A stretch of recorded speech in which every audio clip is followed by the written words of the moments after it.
In the news, Supreme Court declares Rotimi Akeredolu governor of Ondo State. Tunisia's President Said dismisses more government officials.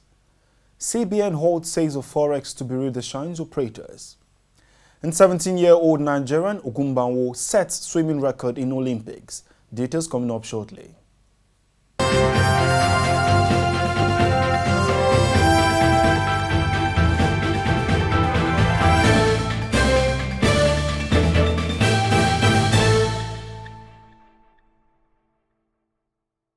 This is TOS Television, your digital-first Pan-African news network. I am Merciful Ajinomo, and you're watching TOS News 360. We begin with election matters, where the Supreme Court on Wednesday declared Rotimi Akeredolu as the duly elected governor of Ondo State. The court, in its judgment, dismissed the appeal filed by Eyitayo Jegede, Akeredolu's opposition and candidate of the People's Democratic Party. The Independent National Electoral Commission had declared Akeredolu as the winner of the governorship election of October 10, 2020, having polled a total of 292,830 votes to defeat Jegede, who secured 195,791 votes. An ex-governor of Imo State, Akeredolu, has moved to the All Progressives Congress. A welcome event was held for him at Okohia, his hometown in Isiala Mbano local government area of Imo State, on Tuesday. Owakim said his decision to move is in response to the appeal of his supporters and the touching request by the leadership of APC in Imo. The former governor is a founding member of the PDP in Imo State. He moved to the Progressive People Alliance in 2006, through which he became the state governor in 2007. The new Nigeria People's Party and the Action Alliance in Ogun State have rejected the results from the local government elections, which took place on Saturday, describing it as fraud. The Intra-Party Advisory Council, Ogun State Chapter, passed a vote of confidence in the Ogun State Independent Electoral Commission on the just election. In separate press briefing, both parties accused Governor Dapo Abiodun and the All Progressives Congress of allegedly colluding with the Electoral Commission to commit fraud. The parties have taken a legal action to fight the alleged injustice and irregularities.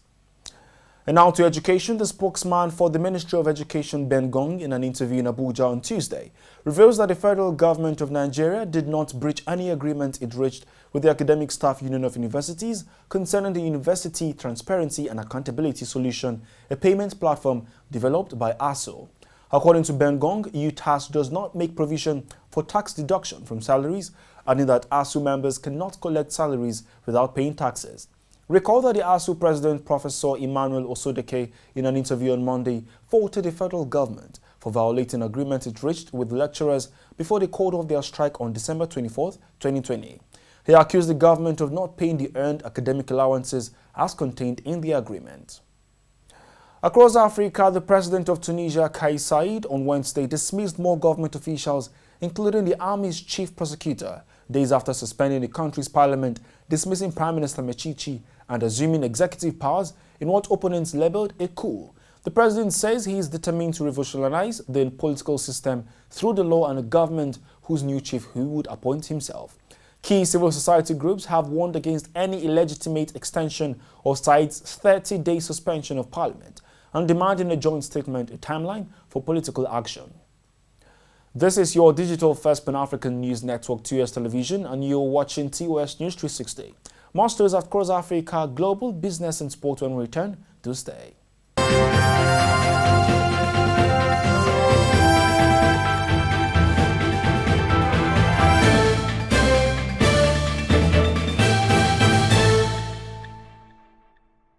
Welcome back. WHO Regional Director for Africa, Machistito Moeti, in a message to commemorate World Hepatitis Day aimed at increasing awareness of the disease under the theme, Hepatitis Can't Wait, reveals that more than 124,000 Africans die each year as a result of undiagnosed and untreated hepatitis. About 4.5 million African children, less than 5 years, were infected with chronic hepatitis B, reflecting an enormous 70% of the global burden in that age group, Moeti adds. She says that most of such cases could be prevented by eliminating the mother-to-child transmission of the disease during or shortly after birth and in early childhood. Hepatitis, a silent epidemic, has more than 90 million people living with the disease in Africa, representing 26% of the global total. And in business, the decision by President Muhammadu Buhari's government to ban Twitter in Africa's most populous country, Nigeria, in June has dealt a blow to its revenue ambitions. According to NetBlock's cost of shutdown tools, which uses the classic free digital app GDP impact technique, Nigeria has lost at least $243 million in the past 51 days since the Twitter shutdown. In Nigeria, Twitter recorded $1.19 billion in revenue in second quarter 2021 against the $683.4 million Twitter reported for the corresponding period of second quarter 2020. The Central Bank of Nigeria has halted the sale of foreign exchange to money changers, which the Apex Bank Governor Godwin Emefiele says is to ease pressure on the nation's currency. Since March 2020, the central bank has devalued the naira 3 times as lower oil income eroded the nation's reserves. Speaking at a briefing in Abuja on Tuesday, Emefiele says the decision will halt the supply of $5.72 billion annually by the central bank to the West African nation Bureau de Change. It is a key source of foreign exchange for Nigerians traveling abroad and local businesses. Emefiele also announced plans to introduce a digital currency known as the e-naira by October.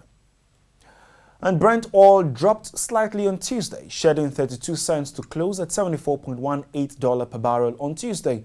Alexander Novak, the Deputy Prime Minister of the Russian Federation, in a letter addressed to the Secretary General of the Organization of Petroleum Exporting Countries, Sanusi Bakindo, emphasized the need for continued work by OPEC and its allies to maintain market stability.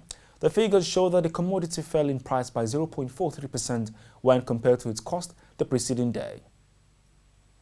And now to sports. 17-year-old Abiola Ogunbanwo becomes first Nigerian woman to finish 100-meter freestyle in under a minute at the Tokyo Aquatics Center on Wednesday. Ogunbanwo on Wednesday at the Tokyo Aquatics Center hit one of her favorite events in 59.74 seconds before Wednesday, Ngozi Monu's long-standing Nigerian record of 1 minute 50 seconds, which had stood since 2007. Served as the benchmark, but Ogunbanwo has now set a new standard. And that is TOS News 360 on your digital first Pan-African news network. For more updates, visit www.tostvnetwork.com. Follow and like our social media handles on Facebook, Twitter, and Instagram. And remember to subscribe on YouTube. Stay with us and enjoy more programs on the network. I am Merciful Ajinomo. Many thanks for watching.